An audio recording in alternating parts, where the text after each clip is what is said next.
Welcome back for episode 15 of the Peacemakers podcast. I am your host, Lindsey Haeger.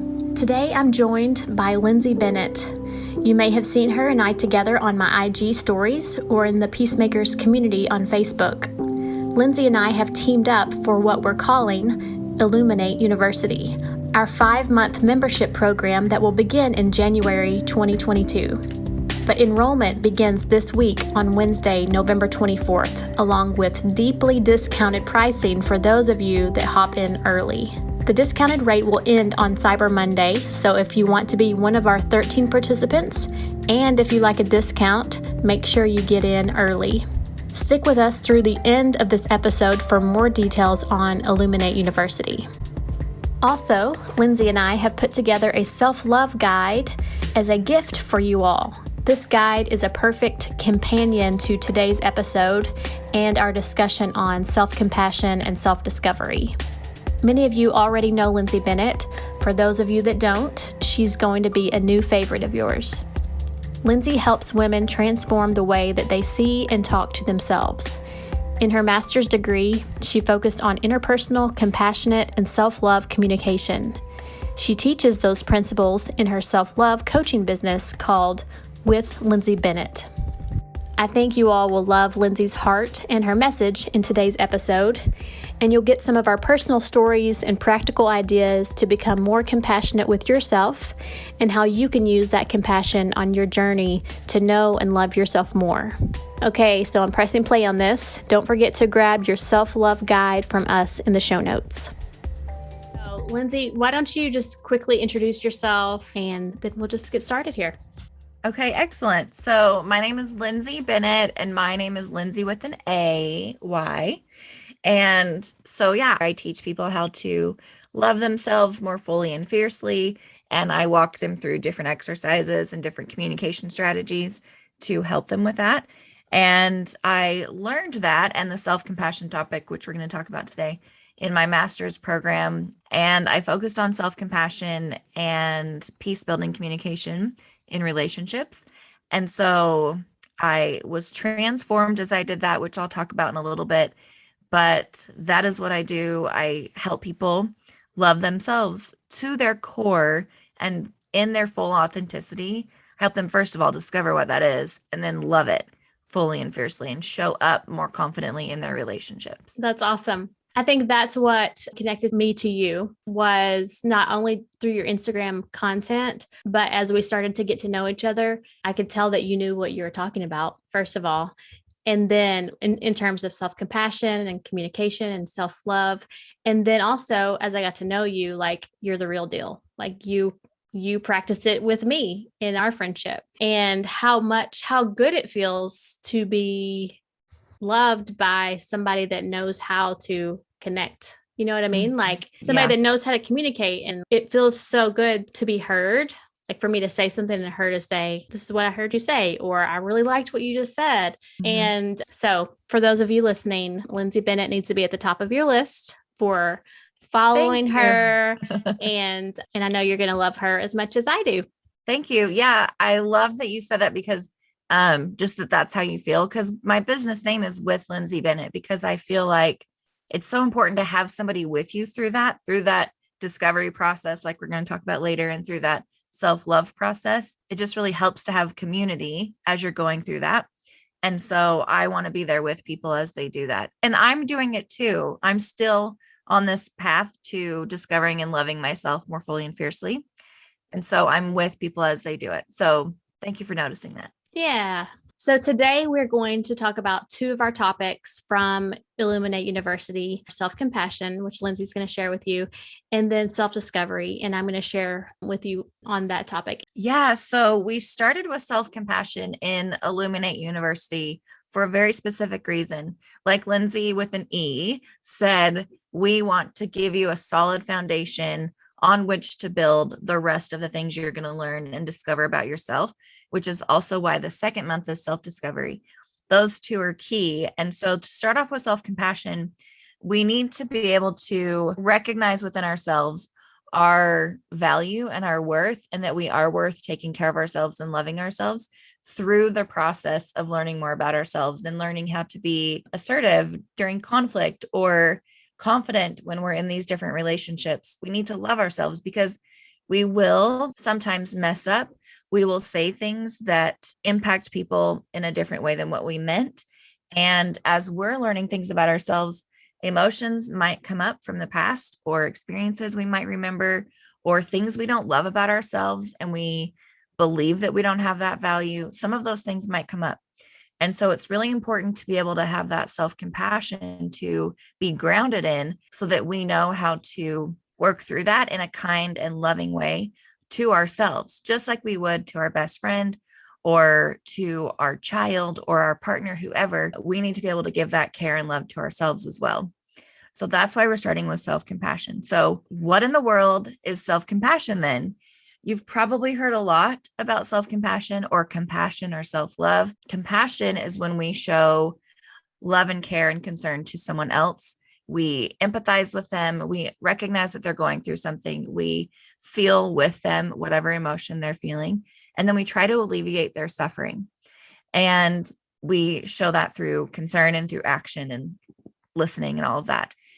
That's what we normally hear of when we hear about compassion. But self-compassion is reflecting that back toward us because we also deserve to have that care and that concern and that attention to our emotions and to our experiences.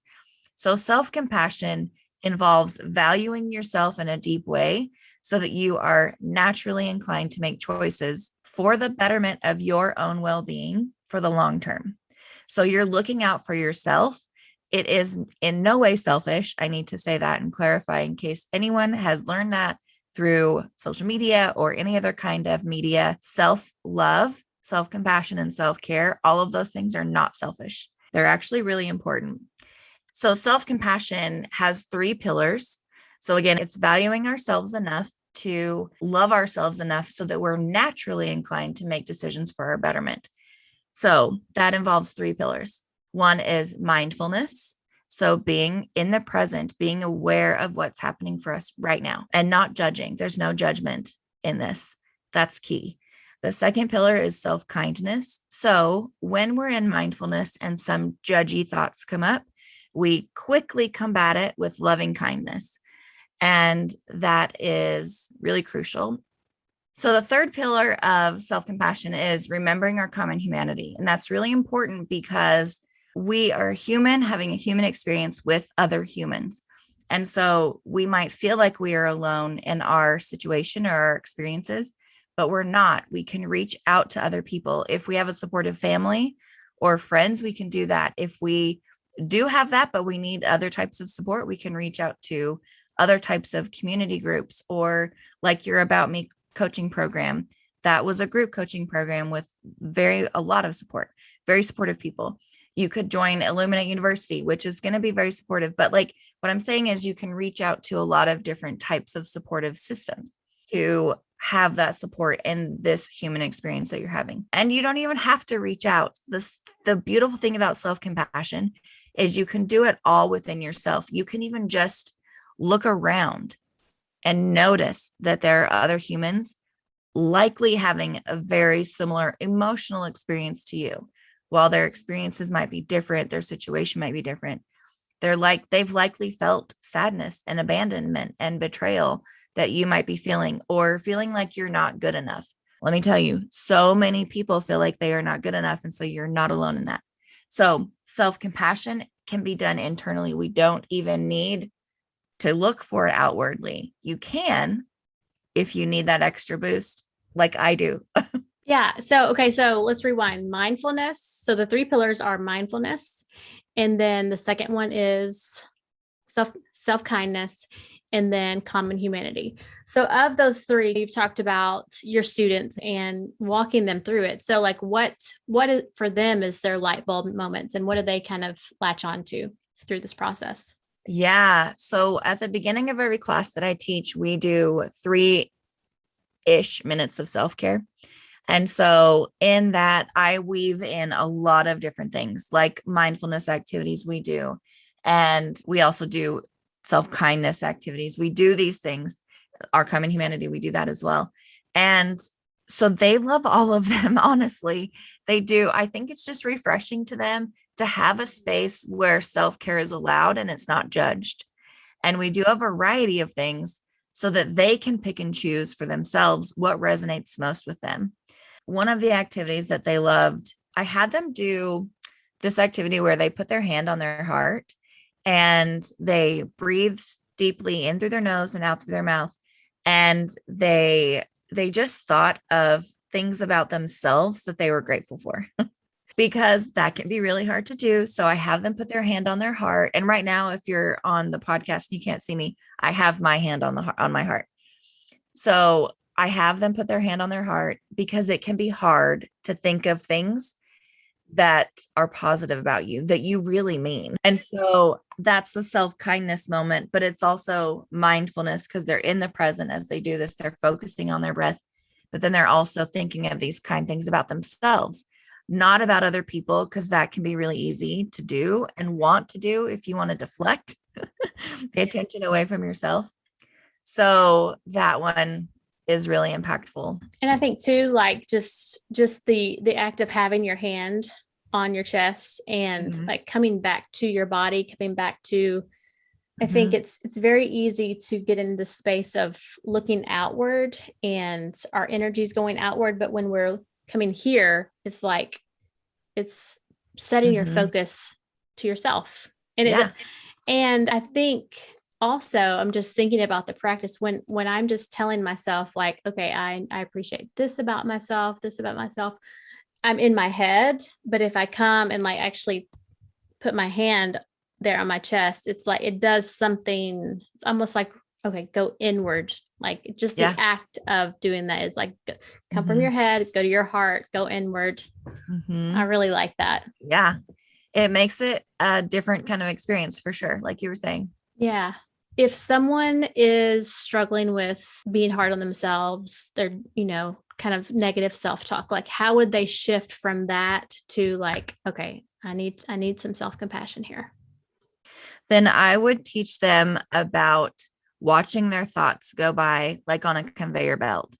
And it's just a thought. It's going to be there for a second. It's going to be there longer if we ruminate on it. And that's where we get kind of stuck in that negative self-talk space. So what I would have them do is picture open boxes going along on a conveyor belt. And as the boxes come by in front of them, put the negative thought in the box. They get to choose this. I do this with my students. So they get to choose if they're going to leave the box open, if they're going to just like kind of fold it in and tuck under the ends and secure it that way, or if they're going to tape it up. They get to decide what they're going to do with that, depending on what the thought is. Regardless, whatever you do to the box is going to fall off the conveyor belt at the end of the line, and it's going to be gone. And so that's one way that I teach them. So just to get them out of their head and watching their thoughts go by. Yeah.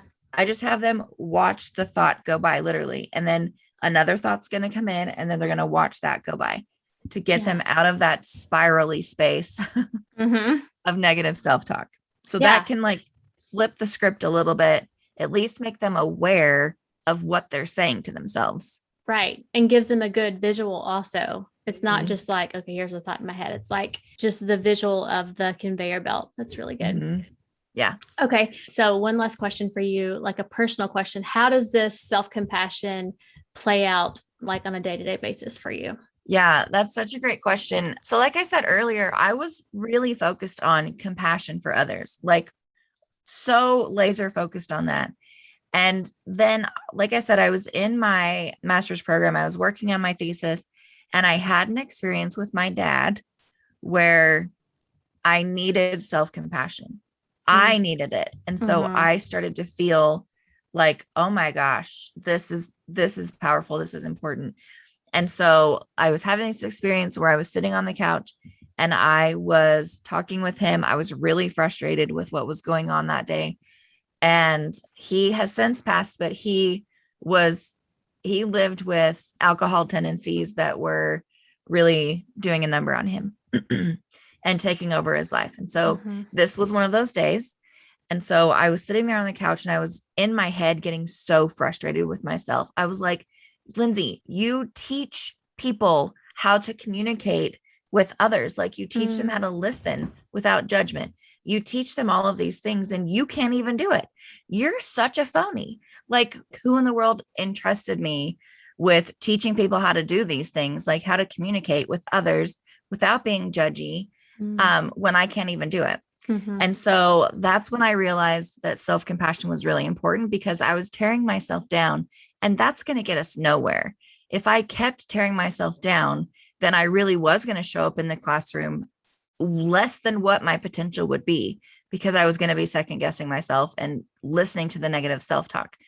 So that's when I realized I need to practice self-compassion every day. And so that's what I do. Like I am so in it now that I still do negative self-talk to myself, but I can like recognize it a lot faster and do like the conveyor belt thought thing, or do the hand on the chest thing, or any other skill that I have or tool in my toolbox that I can do. But I practice it every day, and I'm so mindful of what's going on that I'm like, okay, nip that right now. And that's not serving anyone. It's not serving the people that I want to serve if I'm bagging on myself. Yeah. Because I'm not going to show up in my full potential. And people need me in my full potential. I need me in my full potential. So, okay, I do have one last question because I have some stuff to share too, but how does it feel? How would you describe to your students how it feels to be self-compassionate towards oneself? So, or you can speak from your own perspective. How does it feel for Lindsey Bennett to give herself that love? Or how does it feel for others to give themselves that love? Yeah. For me personally, I'll do a metaphor. It feels as if I'm taking a deep cleansing breath all the time. Like I'm able to just pause and take that, like a deep cleansing breath just feels so good, and it resets, and you're able to think clearly and, refocus. And focus on what matters and what's true. And so it feels like a deep cleansing breath. Like I can release some of that stress as I breathe out, and some of that negativity that I'm spewing at myself. Right. And so it feels freeing, and peace comes in with that deep cleansing breath, clarity and truth. Yeah. Oh my gosh. I love that so much. And I know exactly what you're talking about. Like the feeling, I can go to the feeling like right now of what self-compassion feels like. For me, I think about it in terms of like a parent parenting their child, like the purity of, a hug from a parent you haven't seen in a long time, that you're just like, I like, this is a connection that I want to have. And I can speak purely to that for myself. I lost my mom when I was 23. And so, and of course there's always baggage. There was baggage when she was alive, but now that she's gone and I've had the time to kind of, sort through all the stuff, like thinking of being able to have a hug from her or have a moment with her in that purity, like, I think that's what self-compassion can feel like. And one thing for me, and I for those of you listening, I want to share a little bit of my self-discovery journey with you all, because if I was not able to come to a place of true compassion with myself, I don't think I would have been able to really know myself. And I want to kind of explain what that looks like. So as a child, and those of you that know some of my history, you know that I was the youngest in my family, and kind of had this feeling growing up that, I definitely had the love from my family, but I never had the sense of like, are people like, what do people think of me? Like, who am I in this space, in this house? Like, does anybody notice me? And, there's a whole slew of reasons as to why that was the dynamic in my house. But for me, being a quiet child, someone that kind of pulled away and was very internal, I dealt with a lot of fears. I I just kind of cycled around in my negativity all day. Like, I'm scared of the dentist. I'm scared of what's coming up tomorrow. I'm scared of this presentation I have to give at school. And so I was so stuck in that headspace that I wasn't even giving myself time to know anything besides just these fears. And, I think because I didn't necessarily have influences around me of someone saying like, this is who I see you to be. And this is a good talent of yours, or this is a passion that you could kind of go in this direction. So I always just kind of had that feeling like I was lacking. So I love when I think about self-compassion and self-discovery, I think a lot of people, or a lot of the people that I work with in the Peacemakers community, they don't know how to let themselves be seen in the world. They don't know how to offer themselves to others. They also feel like nobody really wants to know me. Nobody really wants to, like, why would anybody even care if I did share an idea, or I did, share my thoughts with the world. And so one of the things for me, because like I said, with the fears that I would be cycling through like all the time, I also had a tendency to, I don't know if you've heard of the term buffering. It's kind of like you're like, well, it's like addiction. Like you're just filling the void in your life, negative coping mechanisms, basically. And what that was doing for me to keep myself from discovering who I was, it was just keeping this kind of like a barrier over who was below the surface of all of this, either fear that I was struggling with, or negativity that I was cycling through, or kind of like a facade that I was putting out to the world. So all of these things kept me from knowing who I was underneath. So as I went into adulthood, really the turning point for me was that I started getting to a point where I was like, I can no longer have these dreams that are inside of me and that I want to come out and I want to share with the world. And I can no longer be living a life that I feel like is not mattering, or just kind of feeling like, I guess I just felt like I wasn't on the path that I needed to be on in my life. It was like I wasn't going down a lane of purpose. And so one of the things that I talk about here on the podcast is that real change happens whenever the pain of staying the same in our lives is greater than the pain of change. So it's like I had to come to the point of being like, no more. I can't do this anymore. I can very easily get caught in a cycle of shame of like, I'm trying to get here in my life, but because of all this buffering I'm doing and not allowing myself to grow, I'm not allowing myself to get further. I'm just keeping myself in this space of really a cycle of just doing the same thing over and over and over. And so for me, I had to come to a point of being like, no more. I'm not going to play small anymore. I'm not going to hold my ideas back from the world, and really begin to shift things inside. And I didn't have the language that you're sharing necessarily with the self-compassion, but as I look back at it, it really was that shift of turning inward and knowing myself inside, or I guess realizing that it was okay to put the emphasis on my emotions. I think for some reason, the way that I was taught growing up, or just maybe it's just my generation, that we didn't have the emphasis on following your emotions, tuning into your intuition, and allowing yourself to be led by what you're feeling. It's kind of like living from your head, and the duty of what you're supposed to do is superior to tuning into what's happening here inside. Going back to what I was saying is I didn't realize that turning point for me of saying like, I'm going to start putting my ideas out there. I'm going to start speaking up for myself. I'm going to, if I'm with a group of people, I'm not just going to go along with what they're saying. I'm going to like share my opinion, or, insert my thoughts into this space.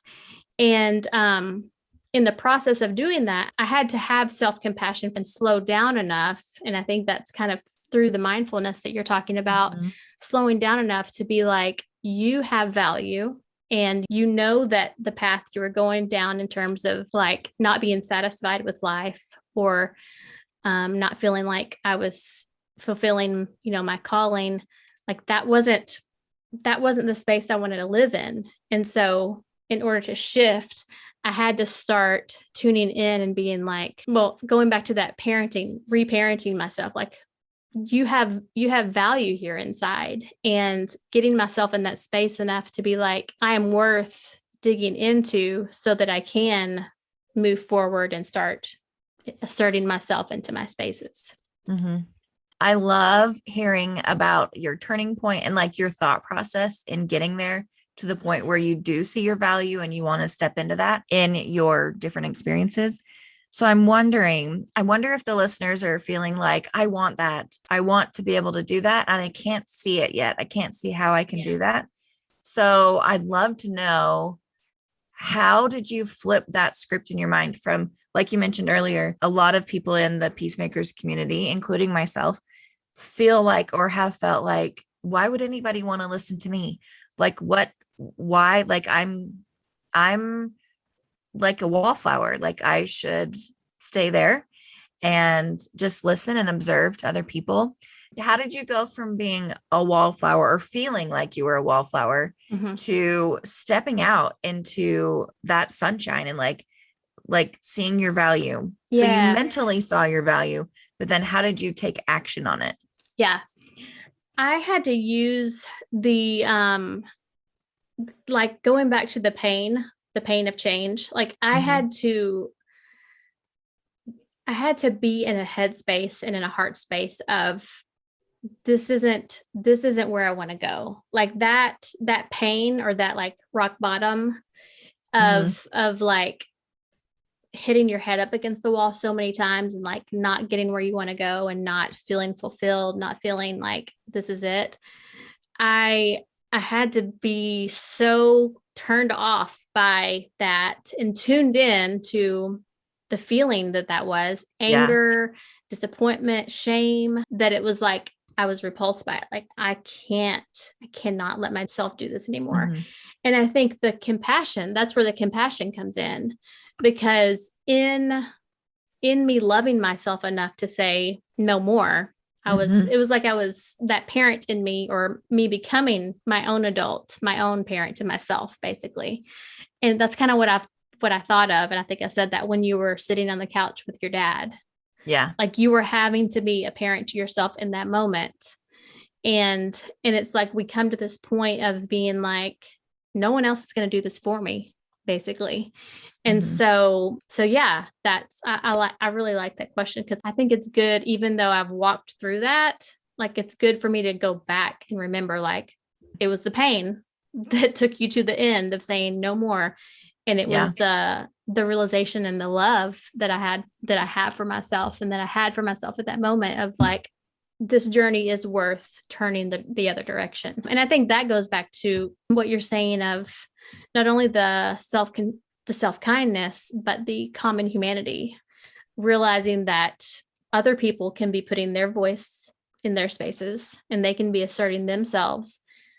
Like there's something that I'm not seeing about myself, or I'm not loving enough, or I'm elevating them. That was a really big piece for me, is being like, they're doing it. Why can't I? So I'm wondering, let's say that day you decide, I no longer want this pain anymore. I don't know what else is out there, but I know for sure I don't want this affliction or pain anymore. I want to change now. So the next morning you wake up, you're ready to make that change. How do you take that? Like, what does it look like when you're taking that first step to make the change, when you're like, ooh, this feels uncomfortable. Ooh, this is hard. So how did you work through that?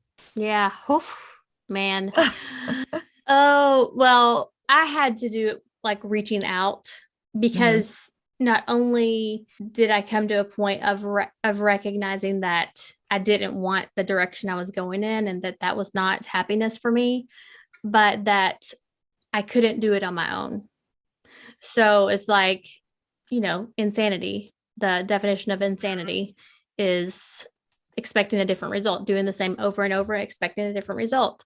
Yeah. And I couldn't see, I think I've spoken about this before. It's hard for me to see myself. And I think it's hard for all of us to see ourselves, is like, this is, and I'm holding my hand out here, because I'm like, this is what Lindsey Haeger looks like when she's doing her life. And I couldn't see that. And so, I needed a therapist. I literally, talking to my husband about it all the time, reaching out to friends. I became a part of some support groups, and really just digging into I'm going to start changing, and I'm going to read books, and I'm going to invest in myself, and so on and so forth. And I know you and I have talked about this on some of our live discussions about Illuminate University. Is we've asked the question, are you ready for your next breakthrough? That's one of the things we've been asking. And that speaks to me because when I look back to these other touch points throughout my timeline, they were all little, relationships that were brought into my life, or counseling, a therapist that was helpful to me, or a group. All of these things along the timeline were huge breakthroughs for me. There's, I don't even think I have a better word for it. Yeah. And that's incredible. Thank you for sharing that with us and with everybody listening, because that is such a beautiful process. I'm sure that it wasn't comfortable for a lot of the time, but as you were discovering more about yourself through those different breakthroughs, like, how incredible is that to uncover some of those layers that had been hidden for so long? Yeah. And the layers that continue to be uncovered and unhidden. I think that's the beauty of the journey also, is that you feel like you uncover something and that you're like, oh, thank God that I know this about me, or that God's helped me discover this about myself. And then there's always another layer to unfold. There's always another breakthrough. There is. Seriously. Okay. So let's share with you all more about the topics that we're going to be covering in Illuminate University, but we also have put together something for you all. And it's a little gift for those of you listening. It is a 4-page, 5-page document, and it's going to include some exercises, specifically just some more information about self-compassion that Lindsey's put together for you, Lindsey Bennett, and then some prompts from me on self-discovery.